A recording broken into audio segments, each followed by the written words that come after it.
Good morning, everyone. Welcome to Manu Law Classes. In the lab session of daily news analysis, today is 28th of December 2023.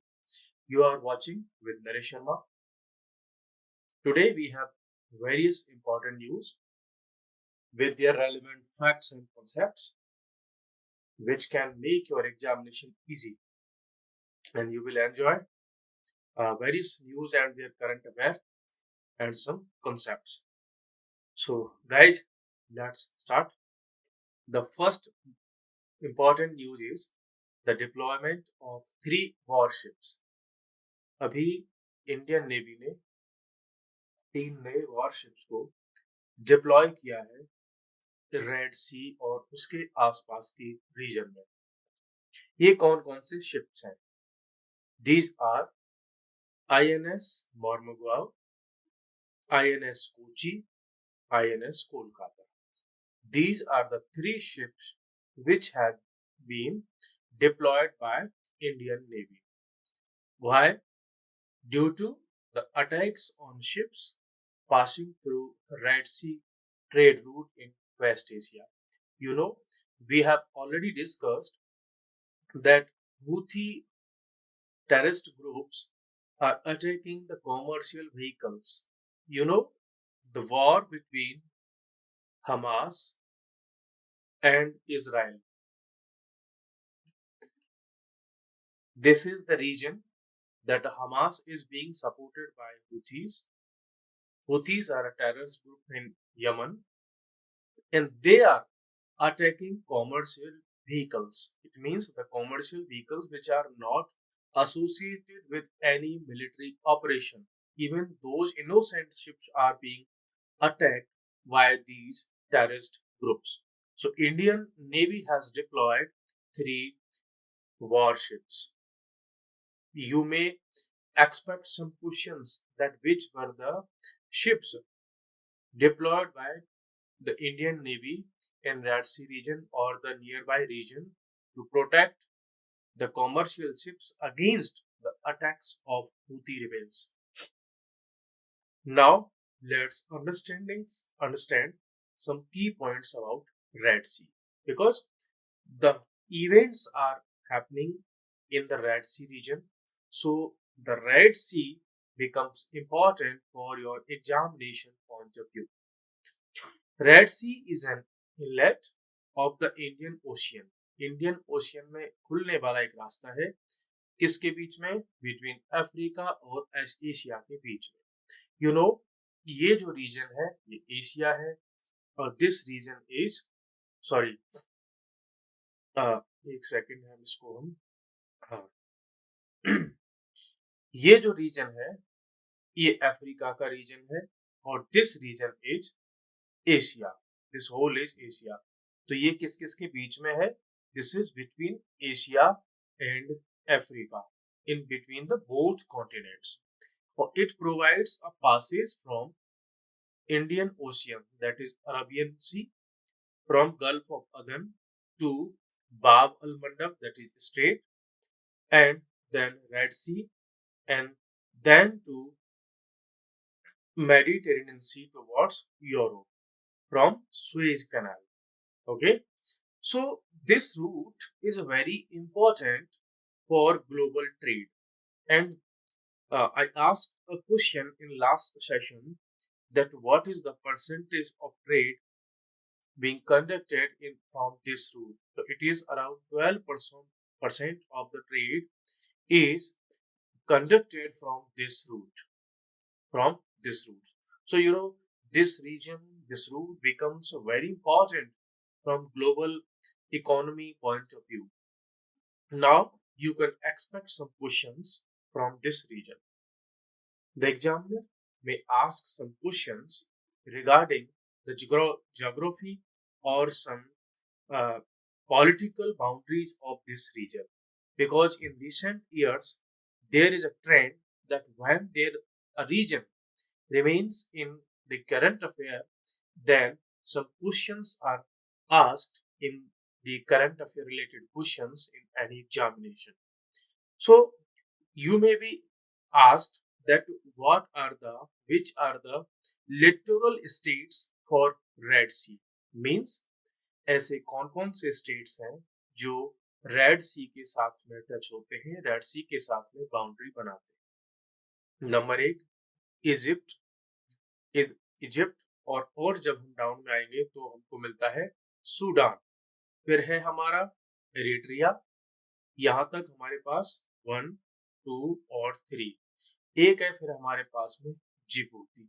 ये भी red सी के साथ में क्या बनाता है, बाउंड्री। नेक्स्ट है फिर हमारे पास में Saudi Arabia. Then we reach Yemen. So we have 1 2 3 4 5 और 6।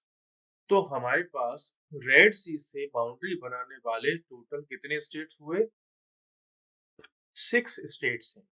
So keep it in mind that you can expect some questions based on this current affair.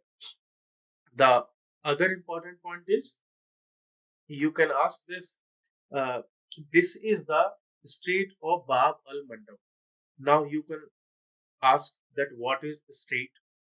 Strait वो होती है जब उसकी टू साइड से लैंड मास हो और उसके बीच से कोई वाटर वे हो, दैट इज कॉल्ड स्ट्रेट कहते हैं हम इसको। ठीक है, तो इसको हम क्या कहेंगे, यहाँ पर इसका नाम क्या है, बाब अल मंडब। ये किस किस के बीच में है, अरबियन पेनिनसुला और इधर अफ्रीका कॉन्टिनेंट। दूसरा हम और यहाँ से क्या क्वेश्चन बना सकते हैं कि जो स्ट्रेट ऑफ बाब अल मंडब है ये किन दो वाटर बॉडीज के बीच में रास्ता बनाता है। It provides way between which two water bodies. तो एक तो हो गया आपका गल्फ ऑफ अदन और दूसरा हो गया आपका रेड सी। तो Bab al Mandeb is a street between Red Sea and Gulf of Aden. Okay, another aspect और इसके डिटेल्स वगैरह में हम क्लास में डिस्कस करेंगे। यहाँ के लिए इतना ही। यहाँ पर एक क्वेश्चन और हमने बताया था लास्ट सेशन में कि वो कौन से कंट्रीज हैं जिनको हॉर्न ऑफ अफ्रीका कहा जाता है। You can write in comment reply now. देखो यहाँ देख सकते हैं हम लिटरल स्टेट्स कौन कौन से थे, इजिप्ट है, सूडान है, इरिट्रिया है और जिबूती है। सऊदी अरबिया उधर हो गया और यमन हो गया, ये दोनों हो गए एशिया में। और बाकी के ये 4 कंट्रीज है अफ्रीका कॉन्टिनेंट।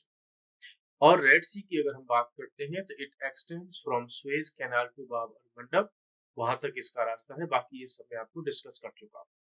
यहाँ से इंपॉर्टेंट पॉइंट निकल के आता है कि ये वाला जो रीजन है, अभी जो हूथी जो टेररिस्ट ग्रुप्स हैं वो जब यहाँ पे अटैक कर रहे हैं तो इस रीजन को प्रोटेक्ट किया जा रहा है किसके द्वारा, कंबाइंड मैरीटाइम फोर्सेस, CMM इसका नाम है। ये एक 39 मेंबर्स का एक ग्रुप है, इंडिया भी इसमें पार्टिसिपेट करता है। और इस रीजन में ये सारे कंट्रीज के बहुत सारे जो नवल वेसल्स हैं, शिप्स हैं, वो पेट्रोलिंग करते हैं। और अभी इसी हूथीज के अगेंस्ट में एक ऑपरेशन लॉन्च हुआ है जिसको लीड कर रहा है कौन, USA। ऑपरेशन का नाम है operation prosperity guardian. Keep it in mind, remember कि इस तरीके के क्वेश्चन बड़ी आसानी से पूछ लिए जाते हैं। You should know the basics of these points. Now, one another important news, INS Imphal the warship. अभी INS Imphal नाम का एक वॉरशिप इंडियन नेवी ने कमीशन किया है। कमीशन करने का मतलब है कि उसको नेवी में क्या किया है, शामिल किया है, इंडक्ट किया है। ठीक है, अब मैं यहाँ पे आपसे बात करूंगा कि ये रहा आपका INS इम्फाल। आप मुझे बताइए कि इम्फाल क्या है, इंडिया में इम्फाल कहाँ है, ये एक प्लेस है। आप बताइए मुझे इम्फाल कहाँ है, कमेंट में बताइए।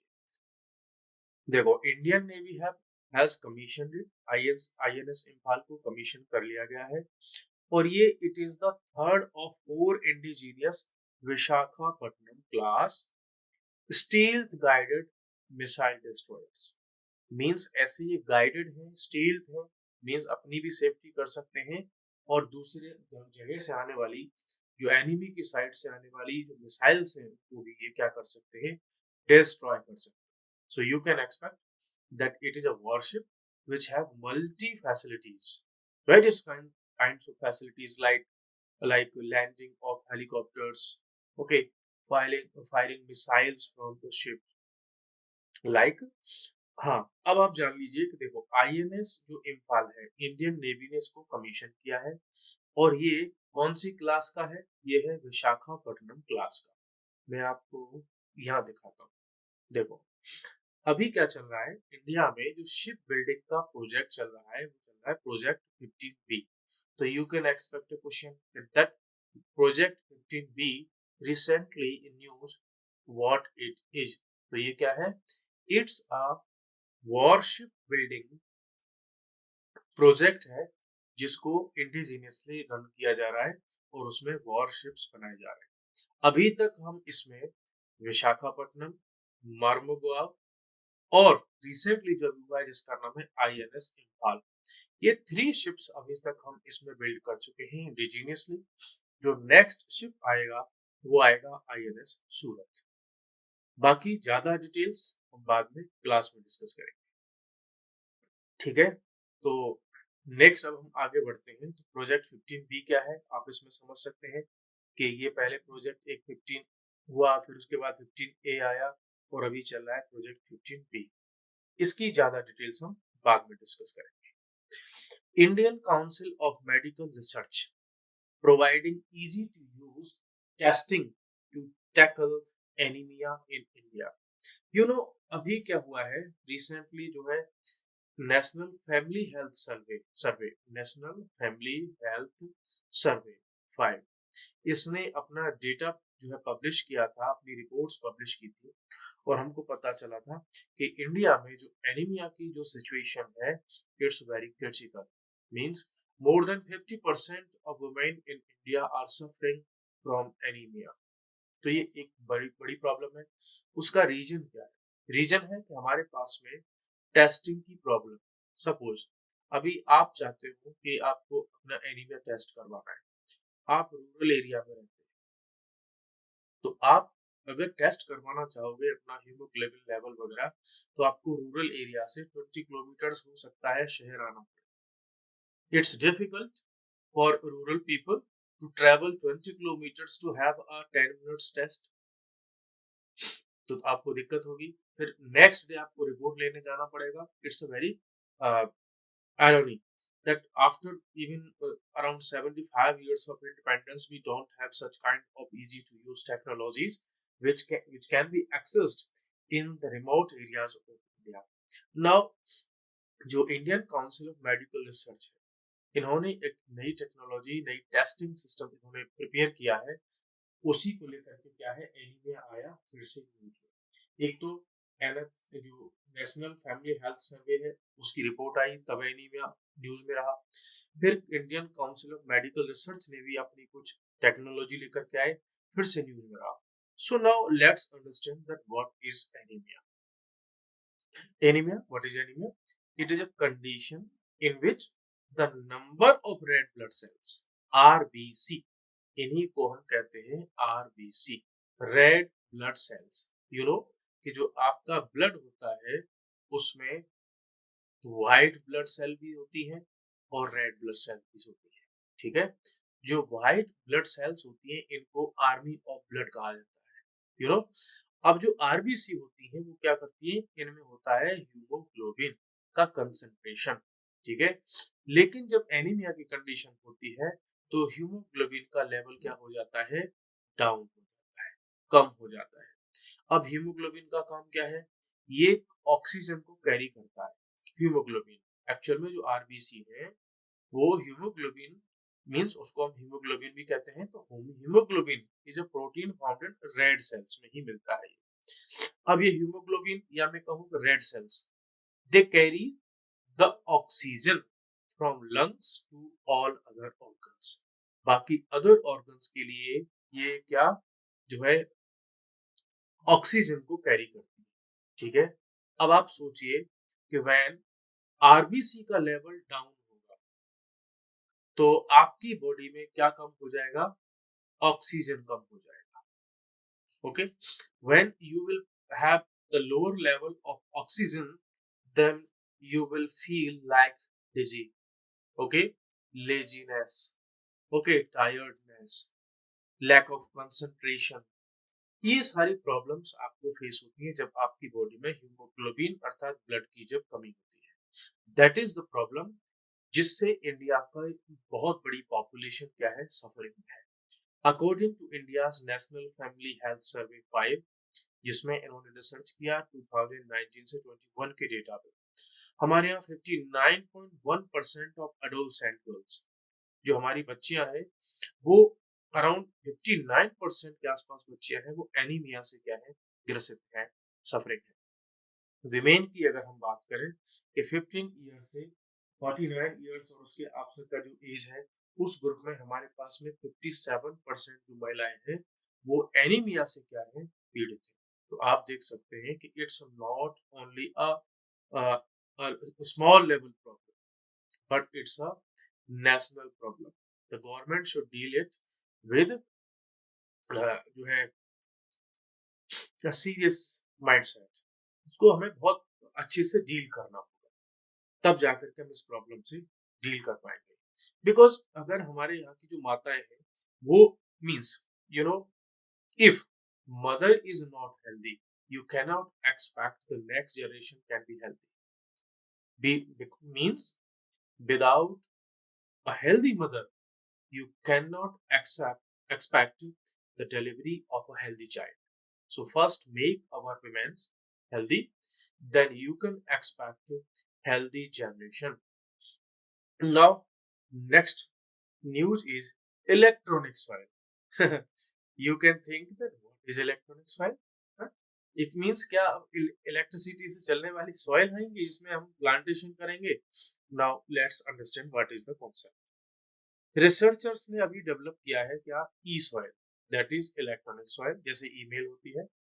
It is a low power bio electronic growth, means इस सॉइल में कुछ इलेक्ट्रिसिटी वगैरह का उस पावर का क्या होगा, उसमें यूज होगा, और वो यूज होगा तो उससे क्या होगा, एक्चुअल में जो हाइड्रोपोनिक कल्टीवेशन है उसमें हमको हेल्प मिलने वाली है। Now you can think that what is hydroponic cultivation. Hydroponic जो कल्टीवेशन होता है ये सॉइल फ्री कल्टीवेशन होता है। मींस उसमें सॉइल का हम यूज नहीं करते, उसमें हम यूज करते हैं वाटर का, ठीक है। और मींस उसकी जो रूट्स होती हैं किसी प्लांट की, जो ये प्लांट हो गया और इसकी जो रूट्स होंगी, ठीक है, ये सॉइल में ना हो करके किसमें होंगी, ये होंगी वाटर, ठीक है। तो जो रिसर्चर्स हैं अभी इसी में कुछ इलेक्ट्रिसिटी वगैरह क्या करेंगे, रन कराएंगे, और उसी को हम यहाँ पर क्या बोल रहे हैं, ई सॉइल बोल रहे हैं, ठीक है। तो हमारे पास कॉन्सेप्ट हुआ क्या कि ई सॉइल क्या है, कि ये सॉइल फ्री कल्टीवेशन के लिए एक नई टेक्नोलॉजी है और इससे हेल्प मिलने वाली है किसमें, hydroponic cultivation. Now you can think that what is hydroponic cultivation. It's a soil free plant cultivation, okay, जिसमें वाटर का हम यूज करते हैं। Now we can move towards other news. That is feast. You can think that a question can be framed that feast was in news recently. What it is? Feast is a software. क्या है ये? एक software है। इसको design किया है, develop किया है किसने, विक्रम साराभाई स्पेस सेंटर। कहाँ पर है इसका हेडक्वार्टर, तिरुवनंतपुरम। तिरुवनंतपुरम कहाँ है, इट्स इन केरला। तो फीस्ट एक सॉफ्टवेयर है, इसको डिजाइन किया है, डेवलप किया है किसने, Vikram Sarabhai space centre, VSSC। इसने इसको डेवलप किया है, जिसका हेडक्वार्टर तिरुवनंतपुरम में है, कई बार पूछा गया। ये एक कंप्यूटराइज्ड मेथड है for predicting how a product reacts to real world forces. Means कोई भी आप प्रोडक्ट बना रहे हैं, कोई एरोप्लेन बना रहे हैं, इसकी हेल्प से आप ये आइडिया लगा सकते हो कि रियल वर्ल्ड एनवायरनमेंट में जब ये जाएगा तो क्या इसकी रिएक्शंस होंगे, ठीक है। जैसे रॉकेट्स बना रही है कोई कंपनी, ठीक है, तो जब तक आप कंपनी बना रही है अंडर द प्रोडक्शन स्टेज में है, then the scientist can think that what will be the real activities of this rocket when it will uh, communicate, it will interact with the real world, real environmental forces। कैसे भाई, उसमें आपकी gravity हो सकती है, moisture हो सकता है, हीट हो सकती है, और टेम्परेचर में डाउन हो सकता है, ठंड हो सकती है। मीन्स अगर ये वाले फैक्टर से ये भी अटैच होगा तो क्या क्या इम्पैक्ट इस पर होने वाले हैं। तो इसको डेवलप किया है। अभी तक क्या सिचुएशन थी कि हमारा जो स्पेस जो है इंडस्ट्री है, स्पेस सेंटर जो है हमारे काम कर रहे हैं, जैसे इसरो हो गया, ये VSSC हो गया, ये अभी तक किसके आते डिपेंड थे बहुत सारे महंगे सॉफ्टवेयर पर, जो कि हम अदर फर्म से, जो फॉरेन फर्म से, उनसे हायर करते थे। तो अब प्रॉब्लम हमारी क्या हो जाएगी, सॉल्व हो जाएगी, और बहुत सारी फॉरेन करेंसी को हम सेव कर पाएंगे। नेक्स्ट हमारे पास में न्यूज में है क्या, आयनोस्फेरिक ऑब्जर्वेशन हुए हैं अभी भारतीय स्टेशन में किए हैं। भारतीय स्टेशन क्या है, ये भारतीय स्टेशन हमारा अंटार्कटिका में बना हुआ इंडियन रिसर्च सेंटर। तो कई बार वो पूछ लेते हैं कि अंटार्कटिका में इंडिया का कौन सा रिसर्च सेंटर स्टेब्लिश किया गया है या हो चुका है बहुत पहले ही, तो उसका नाम है भारत। ठीक है, अभी इस रिसर्च सेंटर की जो टीम है, उन्होंने कुछ आयनोस्फेरिक एक्टिविटीज को ऑब्जर्व किया। ठीक है, आयनोस्फेयर में होने वाली कुछ इवेंट्स हैं, उनको इन्होंने नोटिस किया, वहां की कुछ डेंसिटी वगैरह जो कंडीशन है। So now it becomes important that we should know that what is ionosphere. Okay, now let's move. देखो, you know कि जो हमारा अर्थ का एटमॉस्फेयर है उसमें बहुत सारी लेयर्स, जैसे ट्रोपोस्फेयर हो गया, स्ट्रेटोस्फेयर हो गया, मीजोस्फेयर हो गया, एक्सोस्फेयर हो गया, थर्मोस्फेयर हो गया, बहुत सारी क्या है लेयर्स।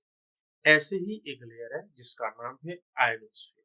ठीक है, आयनोस्फीयर हम इसको इसलिए कहते हैं बिकॉज इसमें जो बहुत सारे जो पार्टिकल्स होते हैं वो कैसे होते हैं, वो चार्ज्ड होते हैं। ठीक है, मींस जो यूनिवर्स से आने वाली बहुत सारी जो रेज वगैरह वो सब है, उनसे वो पार्टिकल्स होते हैं, कैसे होते हैं, चार्ज्ड पार्टिकल्स होते हैं। अब होता क्या है, तो जो अर्थ पर हमारा पूरी ह्यूमैनिटी का जितना कम्युनिकेशन चलता है, ठीक है, वो क्या करते हैं कि इस आयनोस मींस, जैसे यहाँ पर आपका एक मोबाइल टावर, ये आपका मोबाइल टावर हुआ, आप यहाँ पर मोबाइल से बात कर, तो आप क्या करते हैं, जब नंबर डायल करते हैं तो यहाँ से सिग्नल जाता है इस टावर। अब इस टावर से वो सिग्नल जाता है कहाँ, आयनोस्फीयर। ठीक है, अब यहाँ आयनोस्फीयर से ये सिग्नल रिफ्लेक्ट होकर के वापस आ जाता है, फिर वहां पहुंचता है वो किसी दूसरे टावर के पास में। वहां पर कोई आपका दोस्त खड़ा हुआ है, बैठा है, कहीं भी है, तो उसके पास भी मोबाइल है, तो ये सिग्नल वापस कहाँ आया, इस टावर से, उस टावर ने रिफ्लेक्ट करके इसको भेजा कहाँ पर, मोबाइल के पास। तो अभी अर्थ पर जितनी भी कम्युनिकेशन होती है उसमें मेन रोल अगर जिसके द्वारा जो है प्ले किया जाता है, दैट इज आयनोस्फीयर। ओके, तो ionosphere is the layer which provide communication. Okay, it is used for radio communication, television communication, उन सब के लिए इस लेयर का ही क्या होता है, यूज होता है, बिकॉज यहाँ से जो रेज है वो रिफ्लेक्ट होकर के वापस अर्थ पर आ जाती है। यहाँ से आप देख सकते हो इस तरह से कम्युनिकेशन होता है, वो रिफ्लेक्ट होकर के वापस आती है, और अभी प्रोसेस में आपको एक्सप्लेन कर ही चुका हूँ, बाकी डिटेल मैं आपको क्लास में डिस्कस करूँ। नाउ अभी न्यूज में रही है PM जनमन स्कीम या PM जनमन अभियान, ये अभी किसमें है, न्यूज में है। क्या है ये मिनिस्ट्री ऑफ ट्राइबल अफेयर्स के अंदर चलने वाला एक प्रोग्राम है। ठीक है, इसका मेन पर्पस क्या है, इसका मेन पर्पस है जो पर्टिकुलरली वल्नरेबल ट्राइबल ग्रुप्स हैं, ठीक है, उनकी हेल्प करना, उनको डेवलपमेंट की मेन स्ट्रीम में लेकर के आना। अब आप सोचेंगे कि ये पर्टिकुलरली वल्नरेबल ट्राइबल ग्रुप्स क्या है, PVTGs क्या है। देखो, नॉर्मल हमारे पास क्या होते हैं, ट्राइबल ग्रुप्स।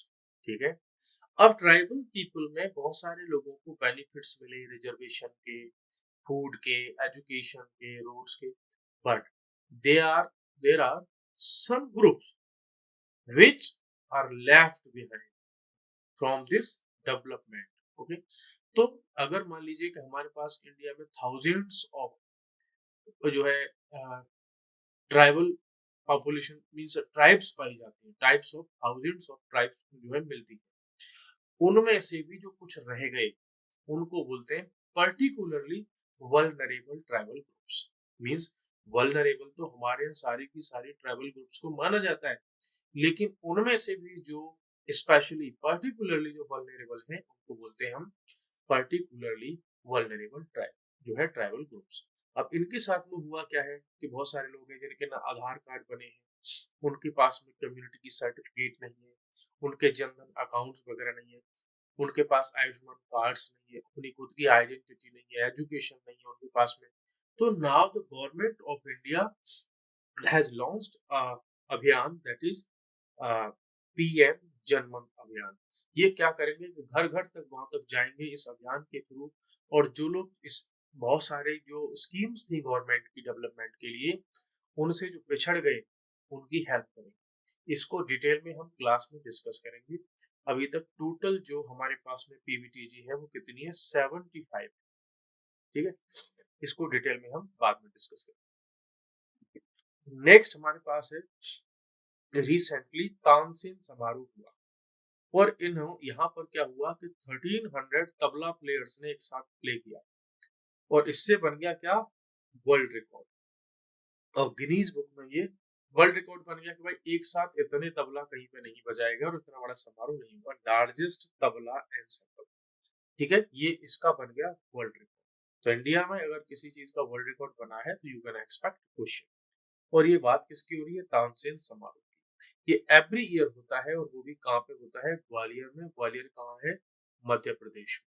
ठीक है, यहाँ पर ऑल ओवर इंडिया से बहुत सारे म्यूजिक से रिलेटेड जो ल्यूमिनरीज हैं, पीपल हैं, वो आते हैं और अपना परफॉर्मेंस देते हैं।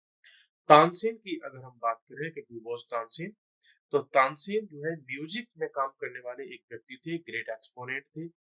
नॉर्थ इंडियन टाइप का म्यूजिक ये जो है प्ले करते थे। ये जो है मुगलों के दरबार में जो मुगल जो अकबर हुआ करता था उसके यहाँ नवरत्न हुआ करते थे, 9 जेम्स, तो उनमें से ये एक थे। बाकी 8 अलग थे। तो ये कौन थे, तानसेन इनका नाम है। बहुत बड़े म्यूजिशियन थे, बहुत अच्छे अच्छे राग ये गाते थे। इन्हीं की देन है जो आज हम कई बार राग देखते हैं। उन राग का नाम जैसे मियाँ की मल्हार, मियाँ की तोड़ी, और एक है राग दरबारी। ये बहुत पॉपुलर है म्यूजिक इंडस्ट्री में, राग दरबारी। ठीक है, तो यहाँ पर ये सब हुआ, हमने थोड़ा तानसेन के बारे में जाना। बाकी इनकी डिटेल्स हम क्लास में डिस्कस करेंगे।